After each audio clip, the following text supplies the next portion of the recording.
They say that home is where the heart is. And for Eastern Michigan University men's basketball team, home has also been where the victories are this season.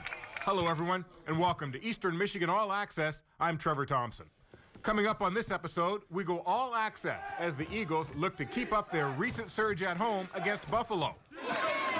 Ross pulls up short corner right, fills it up. And the men aren't the only team playing well at the Convo as we catch up with the women's basketball team after a big home victory against Northern Illinois. But we get this episode started with our own Justin White, who introduces us to Eastern's combo guard who can do it all, J.R. Sims. Whether it's offense, defense, point, or shooting, this rising star is proving he's a man of many talents. Every team needs a guy who's willing to do pretty much anything. A guy who doesn't mind doing the small things. A guy who does what it takes to win. For the Eastern Michigan Eagles, that guy is J.R. Sims.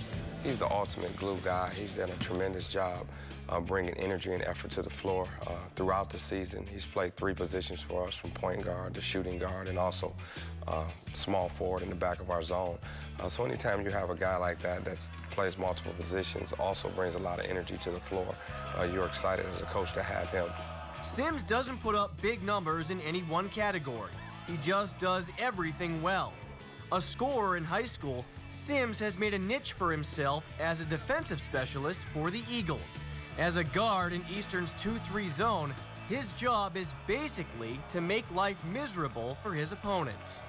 So if you're dead tired after a game, you know you've done your job well. Yeah, for sure. It's a tiring job, but, I enjoy it, getting out after people, making it tough on them. So it's something that I really enjoy, and I know it's going to keep me on the floor, so why not keep doing it? Sims has been a starter, and he's also come off the bench, which is what he's done for most of this season. Not only does Sims relish his role as a reserve, he also has an unlikely attitude about it.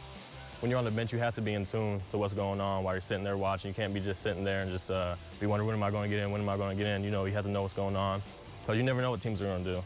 If Sims sounds like he's wise beyond his years, it comes from being a coach's son. He played for his dad in high school in Fort Wayne, Indiana. As is usually the case with a coach's son, Sims knew he always had to be the hardest working guy on the team. One thing, like playing basketball for my dad, you have to prove yourself a lot. Everybody's talking about, he's only playing because his dad's a coach and stuff. So I learned at an early age that game in and game out, you have to be consistent. Sims has been on the MAC honor roll for the last 3 years, so he's just as consistent in the classroom. He's close to earning his undergraduate degree and already thinking about his future career, which he hopes will keep him in the game for many years to come. I would like to get into coaching also. I have a couple connections. My brother's actually a coach right now. My dad's coached for 30 years, so I'd like to get into coaching. I'd like to learn more about the game, just continue to learn. I've always been around it. I don't know if I can imagine not being around it, so I look forward to it. Thanks, Justin. Recently, JR posted consecutive 12-point performances against UMass and Ball State, setting his current high mark for the season and making us sure to keep an eye on this redshirt junior the rest of the way. We're just getting warmed up on EMU All-Access, and when we return, the Eagles take center stage.